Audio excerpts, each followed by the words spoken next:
Sabes que me quedé pensando la otra vez que charlábamos y vos me contabas esto de que la esencia de la interpretación era la de agarrar un significante clave y hacer eco, equivocarlo, y que eso era lo que producía efecto terapéutico, ¿no? Y lo que me quedé pensando es, ¿cómo sabes cuál es el significante clave? El significante a interpretar. ¿Cuál es el significante a interpretar? Está. Primero, la primera parte. Insistí mucho en el hecho de que no es el efecto de comprensión lo que tiene efecto analítico, sino otro efecto que es de resonancia. ¿Sí? Vamos a decir, un efecto de significación que no es de sentido. Significación para Lacan es, el efecto de significación es un efecto de verdad, es un efecto de lo real, ¿sí? Donde el sentido está desapareciendo. Real es precisamente la caída del sentido, el agujero en el sentido, en el saber. Entonces puse mucho el hincapié, porque en el ejemplo que conté era evidente que la paciente no había entendido nada, ni quería entender, ni quería saber. Sin embargo, eso tocó algo.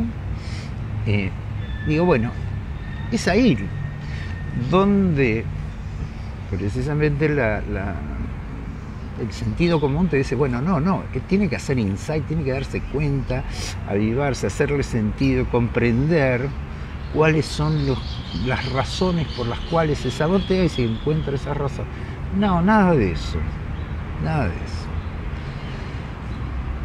Lacan, en un momento muy fuerte, que en el seminario 11, donde más ampliamente desarrolla el tema de la interpretación, va a decir, la significación no puede ser cualquiera, pero lo determinante es aislar un núcleo de sinsentido. Sí, me acuerdo de esa frase.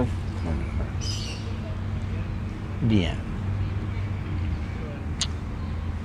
Entonces vos me preguntás, aislar un núcleo de sinsentido, ¿y cómo te das cuenta cuál es el significante que porta la letra del inconsciente? Claro, no da lo mismo hacer equivocar cualquier significante. Claro. Para que tenga efectos terapéuticos. Exacto. A ver, retomo entonces, esta es una pregunta, Ana, pero es lo mismo que si me preguntaras, y bueno, ¿cuáles son los músculos que utilizas para respirar? Y yo digo, no sé, qué sé yo, respiro. No, nunca. Bueno, para mí, la pregunta esta, ¿cómo, cuál? Me lleva a tener que reflexionar, porque es parte de un ejercicio casi cotidiano, una manera de hablar. Cosas que ya tenés incorporadas. Claro, que es muy habitual. Bueno, sí. A ver, en el caso de la chica paralítica, yo había aclarado que ella en su relato anterior, ella solita, insistía con la palabra apoyo. ¿Sí?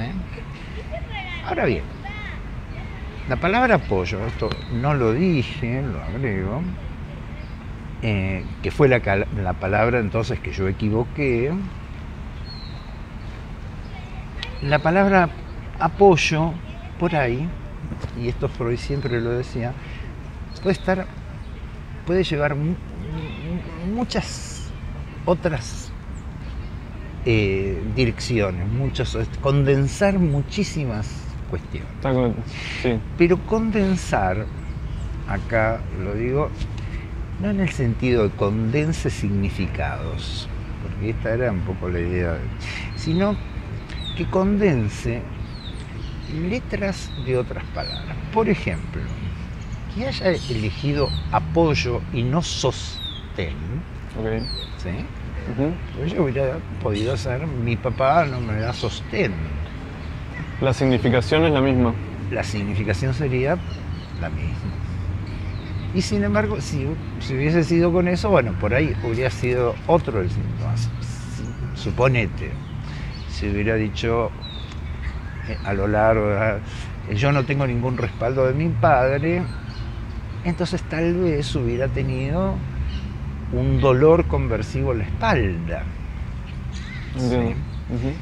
Ella dice apoyo y lo puede metaforizar con las piernas en los pies. Por ese apoyo seleccionado por el inconsciente de infinitas posibilidades para más o menos significar algo parecido, esa palabra apoyo por ahí, entonces va muy seguramente condensa otras cuestiones. Por ejemplo, está la palabra pollo en apoyo. ¿Te referís al animal que uno podría comer? Pollo Ujú. es una palabra del código. Ujú. Quizás es un apellido o un apodo, o quizás se dedica a criar pollos, no sabemos, Ujú. es un gargajo. Entiendo. En fin, está pollo. Ahora, ¿quién permite, digamos, encontrar alguna significación al pollo o al apoyo, en fin, en los distintos estratos o momentos de la retoma del significante? Es el analizante. Porque yo le puedo dar cualquiera, uno. Por ejemplo, vos dijiste recién, Al animal. el animal, Sí. pollo. Sí. Es muy posible que le dijera a su hija, vos sos mi pollo. Es muy posible. Sí. Pero no lo sabemos. Entonces, ahí lo que yo llamo el acto interpretativo tiene que tratar de evitarle, darle el sentido que a mí se me ocurrió y dejar abierto, porque las asociaciones y las cadenas inconscientes, significantes inconscientes, ahí está una determinación que no podemos saberla por anticipado y tampoco podemos agotarla. Si yo cierro con un sentido, corro la dimensión de ese momento, yo digo un momento lógico de caída del sentido, donde se revela eso, se cae el disfraz del sentido de las palabras, de la letra. Este es un ejemplo. Bueno, Sí. ¿Cómo te das cuenta? ¿Cuál es el significante? bueno, porque el analizante te lo indica. Sin saber, el analizante te lo indica. Por ejemplo, ella no sabía que repetía la palabra pollo en el relato, yo la aislé. A veces lo recorta con un olvido, un fallido. Freud, cuando empieza a enseñar su método, que es el inconsciente, está fundado en las asociaciones de palabra, pero no por el contenido, es decir, por el significado, sino asociaciones que son exteriores, es decir, o por la similcadencia. Esta es la singularidad, así como dije la vez pasada, que Jacobson divide la función poética de la función semántica. Freud dice lo mismo, los procesos primarios de los procesos secundarios. Okay. Los procesos primarios, las conexiones entre uno y otro, es decir, lo que él llama identidad de percepción, está ligado a las asociaciones externas, exteriores, es decir, en función de la homonimia. Homonimia. De lo que suena igual. De lo que suena igual.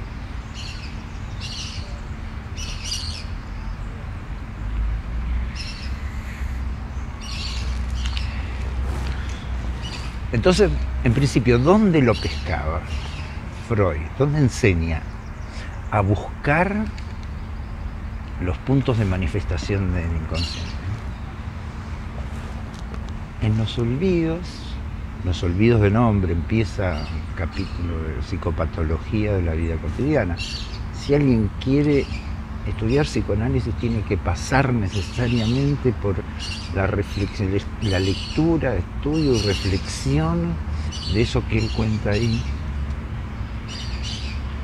Los tres grandes libros, pero sobre todo Psicopatología de la vida cotidiana, el chiste, su relación con el inconsciente y la interpretación de los sueños. Además de todos los, digamos, historiales clínicos. O sea, ¿dónde vamos a encontrar cuál es el significante que transporta la verdad del inconsciente? En las manifestaciones del inconsciente. En los lugares donde falla, donde algo tropieza de la conciencia. ¿Olvidos? Entonces, olvidos. Equivocaciones orales. Actos sintomáticos erróneos. Perder una lapicera, perder una agenda, ¿sí?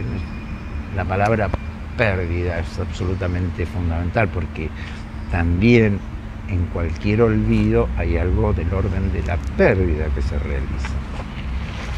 Esto tiene que ver con la función de la pulsión. Errores, entonces, equivocaciones al escribir, equivocaciones tropiezos. En general, él estaba casi como hace un manual psicopatología de la vida cotidiana, es decir, todas las cosas que nos pasan donde el sentido común dice que falla alguna función, que es algún error, bueno, en esas fallas él encuentra que ahí se realiza el sujeto del inconsciente. Me diste ganas de releer Psicopatología de la vida cotidiana ahora.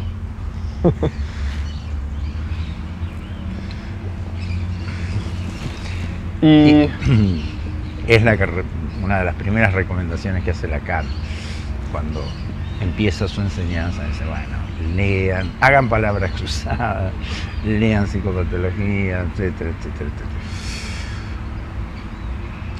Bien. ¿Qué otros lugares?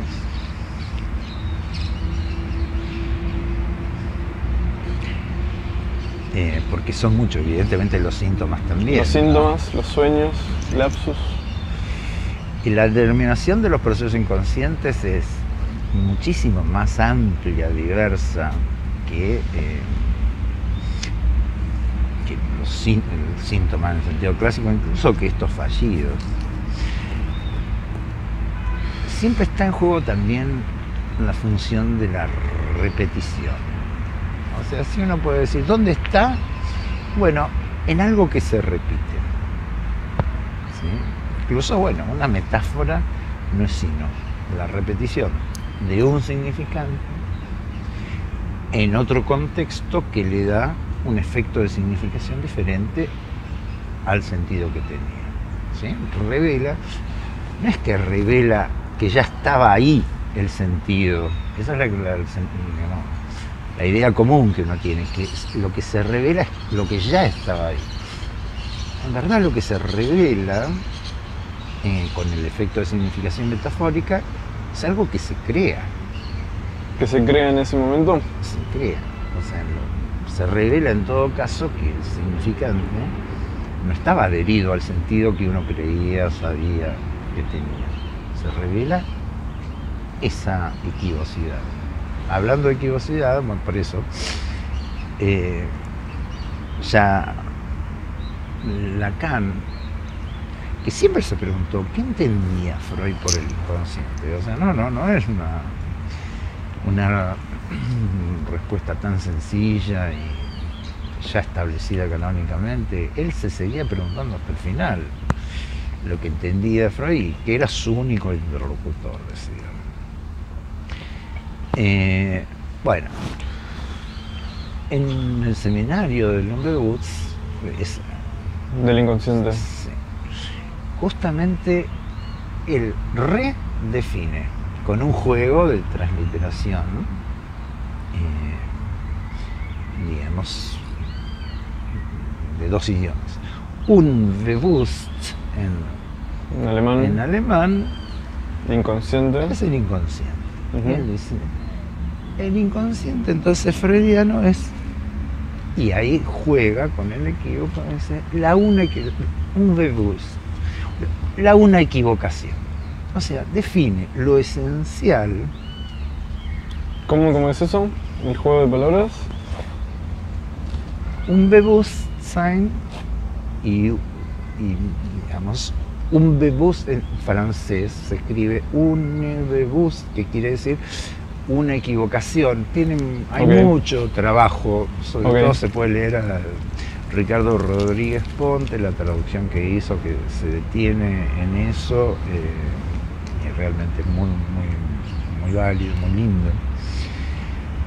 Pero esencialmente como para decir, bueno, el inconsciente está para equivocar. ¿Y por qué para equivocar? ¿Por qué para fallar? ¿Por qué para tropezar? ¿Qué tropieza? ¿No? Tal cual. ¿Y por qué justamente ahí se realiza el sujeto? Tal cual.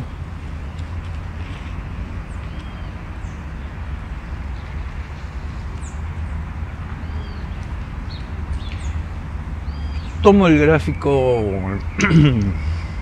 topográfico de Freud. Dice, el yo está subordinado a los mandatos del super yo, ¿cierto? Y él quiere cumplir con el super yo. Sí.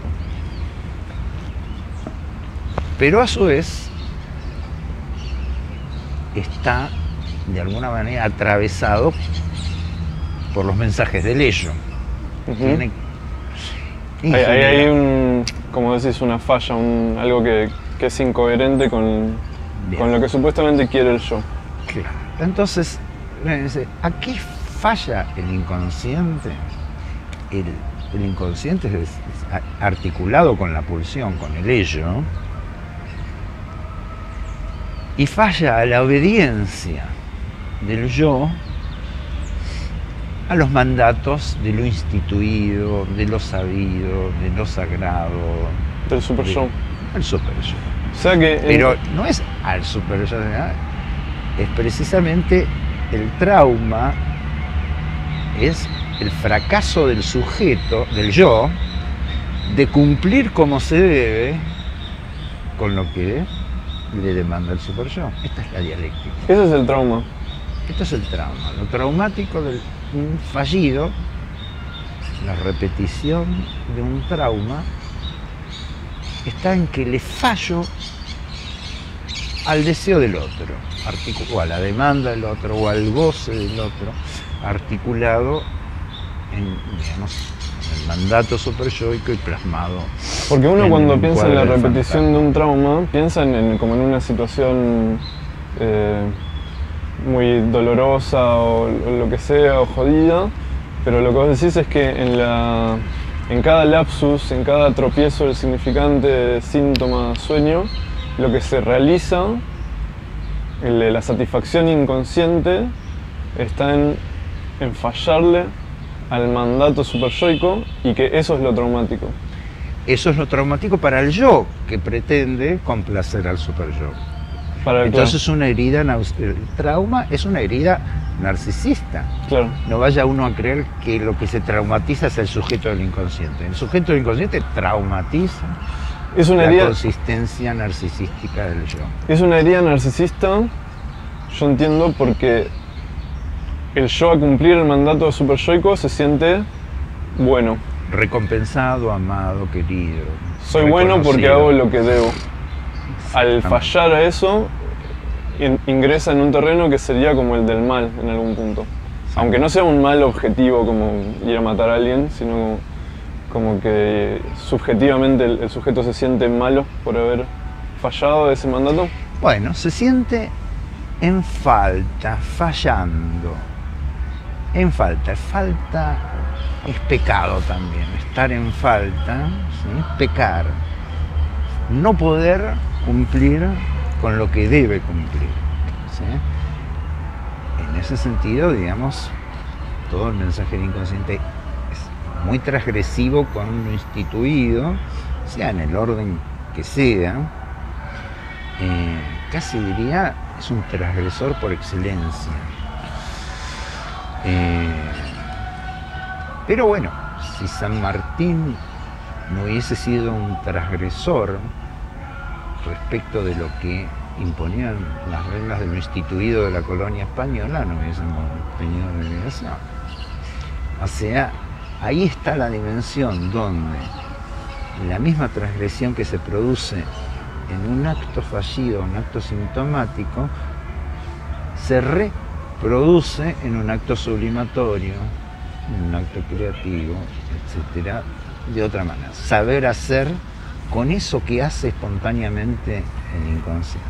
Fallar a lo instituido a espaldas de la conciencia, incluso ahí. Y vos llamás acto interpretativo, ¿no? Lo que decías la otra vez que charlábamos, y me quedé pensando por qué es un acto interpretativo. ¿Por qué le puse? Bueno, te cuento de que fue un poco a raíz de esto que me surge, o sea, de mi necesidad de distinguir el acto analítico como siendo la interpretación, porque todo el trabajo del millerismo, bueno, pero también Isidoro Bej retoma una separación, esto estoy hablando solamente acá de la Argentina, los corrientes de pensamiento más dominantes. Claro, vos lo que estás diciendo es que para Miller y los que siguieron esa enseñanza, el acto es distinto de la interpretación, y para vos son lo mismo. Claro, el acto porque dice, la interpretación es de lo simbólico y el acto toca lo real. O sea, Miller había leído 2000 veces de que el acto analítico para Lacan tenía que ver con confrontar al sujeto con su real. Confrontar al sujeto con su real. Con su real, se puede decir, con su real pulsional en principio, pero también su real del inconsciente. Porque una de las cosas no leídas de Lacan durante añares fue la relación, digamos, hasta qué punto el significante, algo de lo simbólico, en la medida que se despoja del saber de todo sentido, ahí alcanza su dimensión de real. Imposible de saber. Lo imposible. Claro, es la definición de lo real, lo imposible de ser sabido, lo imposible de saber, lo que se repite, lo que siempre vuelve al mismo lugar, etc. Lo que no lleva a la apariencia, a los disfraces del sentido. Precisamente yo digo el acto interpretativo, expresión que encontré recién ahora, que junto a la palabra acto, sí, junto con la interpretación, es precisamente confrontar al sujeto con eso que se repite en tanto real y real de goce. Ahí tocas un tema que es polémico, ¿no? El tema del goce. Sí. No tiene buena prensa el goce en el psicoanálisis que se transmite, por lo menos. No. En general, digamos, en cualquier pensamiento religioso, dogmático, moralista, el goce es algo muy mal visto. A menos que sea el goce sacrificial para cumplir con los ideales del otro. Claro. Pero este goce que está más ligado a lo pulsional, sí. Bueno, está mal visto por el propio yo. Es lo que lo angustia, lo que lo traumatiza. El goce pulsional es lo que angustia al yo. Sí. Esto es el ABC del descubrimiento de Freud. La angustia no es un miedo ante un peligro externo, sino es el miedo, la alarma ante la repetición de una satisfacción pulsional. Es esto que decías de que lo que viene del inconsciente es lo que hace fallar al yo, al mandato superyoico. Ese es el goce. Este sería el goce del inconsciente articulado al goce de la pulsión. Acordate, también son ciertos puntos de comienzo del pensamiento freudiano. Él descubre que en esos traumas, que son las equivocaciones pequeñito, o quedarse, digamos, haber perdido las piernas, estas situaciones traumáticas, sin embargo, algo se satisfacía de la pulsión. Entonces, sí me decía, el síntoma es una realización, una realización sustitutiva de la carga pulsional. O sea que en el síntoma, de una manera sustitutiva, simbólica, etcétera, por medio de los significantes, se alcanzaba la satisfacción de una pulsión. El síntoma, digamos, todo acto sintomático. Que si ya no nos metemos, por ejemplo, en la otra categoría, que incluye, como la de los chistes, que es por donde empieza Lacan a trabajar chiste familionario, etcétera, para marcar cuál es la estructura, digamos, la lógica significante articulada en ese mecanismo. El chiste es una formación del inconsciente. Sí, Lacan dice que no es distinto de un lapsus. No es distinto de un lapsus. Y tampoco es distinto de un acto poético. Claro. De una sublimación. ¿Te puedo pedir un ejemplo de estos... de cómo encontrar este significante que carga la... Lo da... A ver, por ejemplo, una paciente me dice: falté la semana pasada porque tuve gripe, una gripe terrible, y caí con todo.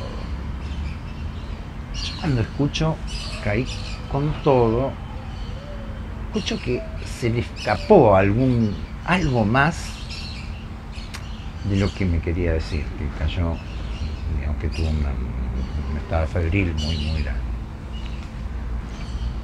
Entonces simplemente me detengo. Caí con todo.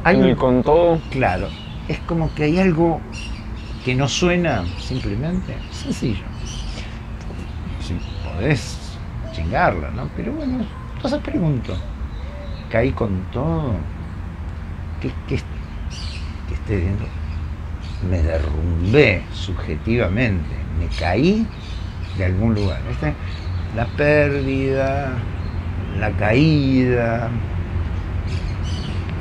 la fractura, el tropezón, siempre son los puntos por donde el inconsciente, como lo expresa así, me caí con todo. Bueno, subrayo, y entonces la asociación inmediata, se emociona, se pone a llorar, etcétera, está ligado a un proceso de duelo con un objeto de amor, digamos, vital en su vida, muy importante, etcétera. Bueno, que caí con todo caí de ser aquella que cubría su falta, la falta de esta persona tan amada. Cayó de ese lugar. Cayó de ese lugar. Yo no digo de que la fiebre haya sido un síntoma conversivo, no. Diría que en todo caso muy posiblemente bajaron las defensas, el cuerpo está más susceptible a la virosis, etcétera, pero la experiencia subjetiva de ese desfallecimiento de la fiebre, producido por la fiebre, la experiencia subjetiva, el sujeto focalizado en esa experiencia, eso le permite articularlo con me caigo de ese lugar, voy a faltarle a tal persona, etc. Ahí no hay nada, ni un significante clave, ni nada, simplemente es que en un estado febril que pudo seguramente haber sido muy amplificado por la necesidad subjetiva de caer, es decir, porque ahí de lo que se trata es que Quería caer. claro, era importante caer. No es solo que se lamentaba de haber caído. Claro. Había un goce inconsciente de haber caído. Exacto. El goce, entonces el goce que está bien ligado a la pulsión, por eso la vez pasada hablamos que la pulsión, el fin de la pulsión clara y definidamente es un fin ligado a la muerte o al trauma y no a la sexualidad, está acá justamente de perder, en todo caso, el idilio libidinal con esa persona y no realizarlo, ¿sí? Otro ejemplo, cosas de todos los días. En medio de una sesión, un paciente me cuenta ese detalle.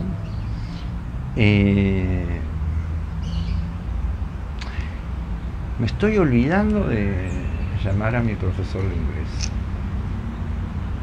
Bien, es un olvido, de vuelta. Una falla. Cuando dijo olvidando, vos ya pusiste el ojo. Claro, entonces uno va a escuchar, claro, porque yo no, digamos, de todo el contexto discursivo me localizo en ese punto, el de la falla, la realización de la falla, porque ahí se realiza el sujeto.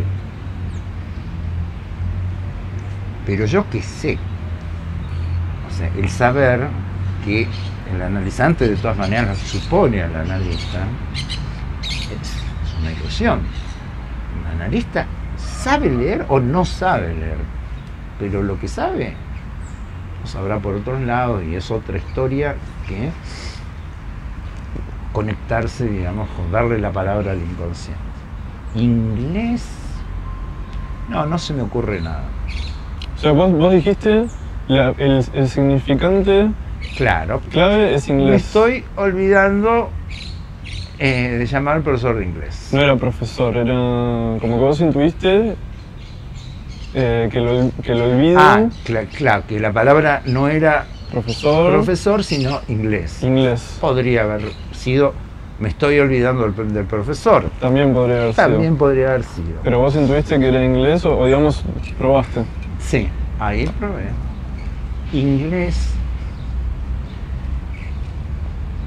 No sé por qué, no se me ocurre nada. Esto es fundamental en la técnica analítica, el diálogo analítico.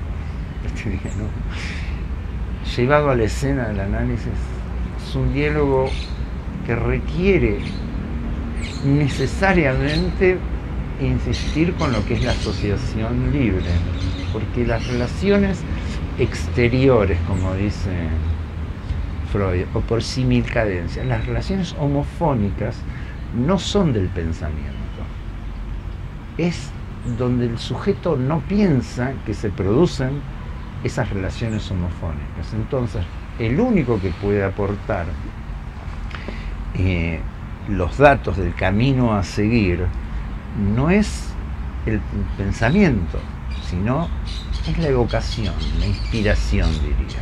Es preciso que el sujeto, como cualquier artista te va a decir, el momento de inspiración es precisamente donde no piensan, que es donde se olvidan del proyecto a pintar o a dibujar o lo que fuere, ¿sí?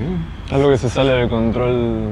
Claro, sí, del control yoico del pensamiento. Bueno, la regla de asociación libre para el que quiere practicar el psicoanálisis sería No La es, regla de oro. es la regla de oro, no es suficiente decirlo al principio. Hay que Hay que recordarlo. todos los días, Porque cada vez, porque la tendencia es, tuve tal lapsus y voy a tratar de explicarlo. es la tendencia. Claro. Entonces, ahí la idea es que no explique, que no piense, que deje, que eso resuene. Entonces, como insistía en incluir el olvido, el fallido, en el campo del pensamiento, entonces yo digo inglés, como diciendo, mira, que te olvides de llamar al profesor inglés puede remitir a cualquier cosa. Inglés juego, acentúo. Entonces ahí me dice, no. Cuando yo era adolescente me decían el inglesito. Porque era muy cortés con las mujeres. Bueno, y de ahí se abre todo un campo de interrogación y de cuestiones relativas a su relación con las mujeres, ¿sí? El fallido fue, bueno, ahí ¿qué sería? Quiero perder al inglés cortés que he sido, y bueno, lo realiza ese fallido. Ese olvido de ir a las clases de inglés era como si inconscientemente lo que quería repetir era el fallar. Claro. Uno podría intuir al mandato de tener que ser Bueno, cortés, él como un inglés. Claro, bueno. Por otra parte, el inglés era importante en una serie de proyectos y cuestiones, no se resumía todo en eso. Pero, ¿por qué se lo olvidó? ¿Qué relación homofónica con algo que no tiene nada que ver con el idioma Claro. estaba ligado y que está, digamos, articulado toda una serie de significaciones? Bueno, en este caso, claramente, digamos, de su posición con las mujeres, etc. Ahora, es el analizante el que, al contar cualquiera de la psicopatología de la vida cotidiana, está señalando el significante en cuestión, en el relato mismo. Es cierto, cuando se cuenta también un síntoma, es preciso ir despejando todo lo que son, digamos, las vestimentas que están contiguas y cuál es el carocito, ¿sí? Como en este caso que decía de la parálisis, el carocito era esa palabra, casi no diría esa palabra, es el significante apoyo, que puede dar también entonces a infinitas cosas. En la práctica entonces uno tiene que estar atento a esos lugares. Lo que es del orden del tropiezo ya te está indicando que ahí hay se abrió una grieta en la conciencia por donde se está expresando algo de otro orden. Y luego, ¿cuál es la...? Claro, supongan, muchos pacientes comienzan una sesión diciendo, bueno, hoy apreté el piso 10 en vez del piso 12. En el Se equivocó. Claro, equivocación. Bueno, ahí el detalle es, bueno, se equivocó muy bien, pero ¿por qué el 10? Y cuando pedís por qué, no pedís explicación racional. No. El por qué es una invitación a asociar. Asociar. El 10 porque no tiene que ver con los ascensores ni con el número de pisos. Ese 10 está ligado a otra cosa. Quizás, bueno, 10 es el piso donde yo vivo, podría ser, o donde vivía el abuelo, no importa. La asociación ya es la que va a aportar los caminos por donde se bifurca la significación inconsciente a revelar. Entonces, en ese olvido, el nombre inglés, esa equivocación, el piso 10, ese síntoma, perder el apoyo, ¿no? Esos son los puntos donde vos parás las orejas. Sí. Y decís, ahí se está manifestando Sí. algo del inconsciente. Sí. Porque, está bien, porque yo llamo que ahí el acto está en la comunicación con esos puntos de fisura. Si no, el trabajo empieza a ser más comprensivo. ¿Por qué? ¿Qué será? ¿Por qué, qué sé yo? Te estás olvidando porque no querés entrar en la empresa donde vas a necesitar el inglés, ¿verdad? Claro. Uno puede... Lógicamente, porque uno no querría ir a clase de inglés. Claro, a comprender, a explicar. En verdad, es que el sujeto descubra digamos, que como sujeto está determinado por el inconsciente. Esto es más valioso que descubrir qué es lo que está en juego en cada una de las situaciones. ¿A qué te referís con eso? Que la eficacia, así como, digo, resultaba en el ejemplo de la parálisis evidente de que no pasaba por la comprensión la disolución del síntoma, yo digo, en última instancia, no pasa por comprender mejor tu historia. Eso es importante, por supuesto, las significaciones no pueden ser cualquiera. Cuando uno lee la historia, ya la historia es distinta. Pero el cambio de posición subjetiva, lo que Lacan llama la caída del sujeto supuesto saber, la liquidación de la transferencia. Bueno, esto es otro de las definiciones que da de acto. En el seminario del acto analítico, esencialmente dos definiciones. Una definición es esta, la de que el acto es una, se llama intervención significante en lo real, que es lo que yo estoy llamando el acto interpretativo. Intervención significante en lo real. ¿Sí? ¿Está bien? Que alcanza, que la intervención significante, al despojar el sentido, toca lo real, alcanza ese real y produce un efecto de goce. Goce del inconsciente, goce de la verdad lo llaman. Esta es una definición que es la que desarrolla a lo largo.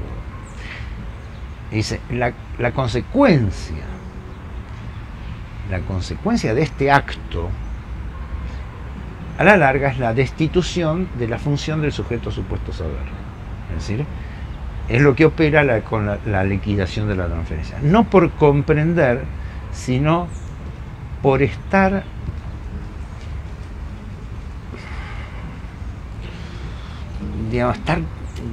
ligado a la experiencia de que el saber no tiene garantías. Claro, no comprender que el saber no tiene garantías, saberlo intelectualmente, sino tener la experiencia.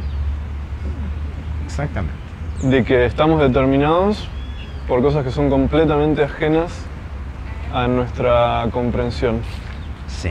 Y el pasaje eso de la destitución de la función del sujeto supuesto saber, Lacan dice, es por experiencia. Eso en los libros es imposible advertir a qué queda reducido el analista en tanto y en cuanto sostén y garante de esa función. Entonces, párate, la otra, sí. Ahora me acuerdo. La otra definición, esta la da más al principio, que es una definición más conceptual y más global, que abarca, digamos, la finalidad del acto. El acto en tanto cumplimiento de un recorrido, momento de conclusión, ¿sí? Momento del acto realizado. El momento de conclusión es cuando se realizan en el analizante los fines del psicoanálisis. Y los fines del psicoanálisis es precisamente esto, liquidar la transferencia, que es el sostén de la posición neurótica del sujeto. La actualización de la relación neurótica al otro se actualiza en la transferencia. Entonces, es importante esperar que venga la transferencia para a partir de ahí hacer del psicoanálisis el trabajo de destitución de esa función.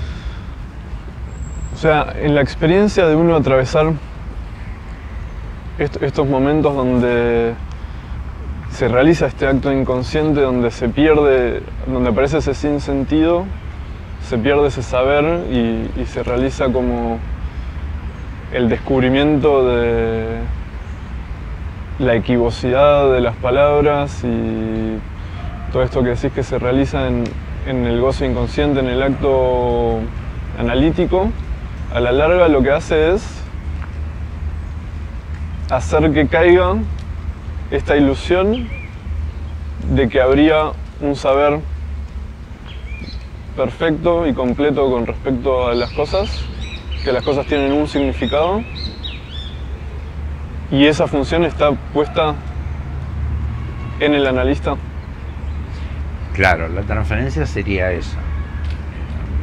Transferir al analista esa función que es universal, que es justamente lo que consolida y estabiliza la mentalidad fantasmática del ser hablante, la mentalidad religiosa, la mentalidad dogmática del ser hablante, la neurosis universal, si querés, como llamaba, esa posición subjetiva se reactualiza, se reactiva en relación al analista, y el psicoanálisis lo único que tiene, digamos, como función final, es liquidar esa disposición. Porque uno podría pensar que la comprensión o el saber que se pierde es el del propio sujeto con lo que le pasa, pero vos articulás que ese saber en realidad el que se pierde es como el que uno pone sobre el analista. Claro. Es muy común que un analizante esté frente a un dilema y diga, bueno, ¿qué tengo que hacer? ¿Qué es lo que está bien? ¿Qué es lo que está mal? ¿Sí? Delegando al otro la función de decidir. Vos le podés decir, bueno, pero vos, ¿qué pensás? Ahí le cuesta, se confunde. En principio, digamos, para mí es una regla absolutamente clara desde el comienzo que yo no doy opiniones, no juzgo, no digo lo que está bien, lo que está mal, no es mi función. Precisamente para qué, perdón. Sí, sí. Porque el acto interpretativo tiene que estimular la inspiración del sujeto, estimular la inventiva del sujeto, estimular la espontaneidad. ¿Sí? El que finalmente logra hacer lo que su inspiración para ir hacia dónde lo lleva, bueno, ese no necesita análisis. Se autoriza por sí mismo, que no es que se autoriza sus razonamientos, sino que autoriza a este mensaje que viene del ello y del inconsciente. Me quedaba pensando cuando marcabas, porque me parece que, como yo lo entiendo, la función del sujeto supuesto saber no solo es en cuestión de saber comprensivo con respecto a las cosas, sino que me parece que el punto clave es saber qué es lo que está bien y qué es lo que está mal. Entonces cuando le pide opinión al analista, muchas veces lo que yo encuentro en el análisis de gente o en mí mismo, lo que sea, es que le diga si está bien o está mal lo que quiere hacer. Claro. Sí, la situación más corriente, más habitual es ante un dilema, dice, voy a ir a consultarle al analista. ¿Y qué te dijo tu analista? ¿Qué piensa tu analista? Es casi moneda corriente de lo que es una comprensión errada de la práctica analítica, pero muchas veces fomentada porque los analistas asumen esa posición de engordar la transferencia. Todo lo que no sea el acto analítico engorda la transferencia, no la disuelve, la engorda. se convierten en sustitutos del super yo. Claro, finalmente. Y se genera esa dependencia, digamos, esa subordinación del yo, bueno, a la palabra autorizada del otro, etc.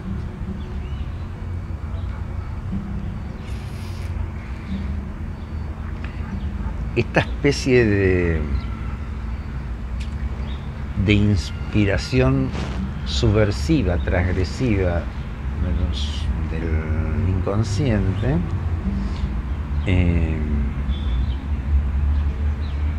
es lo que hace que la relación con el inconsciente sea tan dificultosa, tan rechazada, las grandes resistencias. Entonces, evidentemente lo que yo estoy diciendo, que es la práctica curativa, lo que podríamos llamar la terapia, no tiene nada que ver con la adaptación, una mejor adaptación, una mejor homeostasis a los requerimientos, digamos, del otro en general, sino a una posición subjetiva que tiene la consecuencia de una cierta circulación extímica, para usar la palabra de Lacan. Sí. De lo externo y lo íntimo. Claro, externa e interna dentro de lo que sería digamos, la masa. Porque es que te separa de una posición ética, digamos, lograda a partir del análisis o por cualquier otra cosa, una posición que es guíate por tu inspiración, para decir así, te saca de la masa. ¿Y sí? Es el costo. Uno diría, el costo, me quedé pensando con esto, como enfocar en el punto de la moral, porque me parece que es un poco el punto, como el costo narcisista es asumir que su deseo, su goce, no está todo en el campo del bien. Y no quiere decir del bien común, social, objetivo, sino como el bien subjetivo, ¿viste? Porque para una persona, a lo mejor, por ejemplo, en el caso de este inglesito,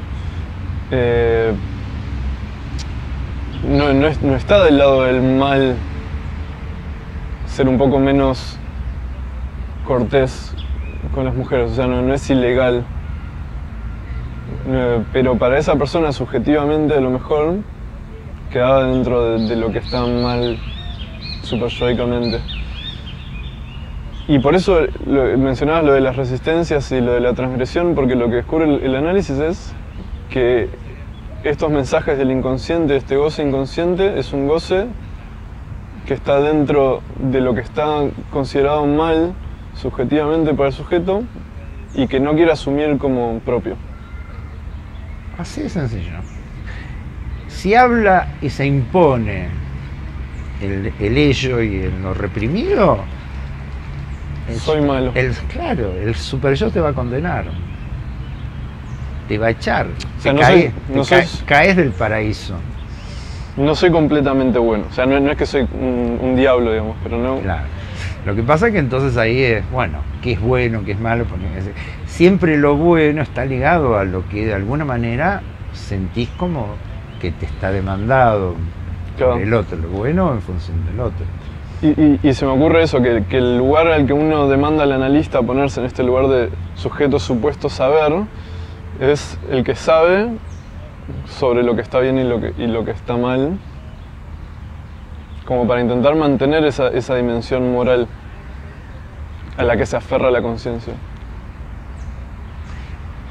Sería como que el analista en esta dimensión imaginaria de la transferencia es un guardián de la función moral del superyo, de la instancia moral, ¿no? Sí.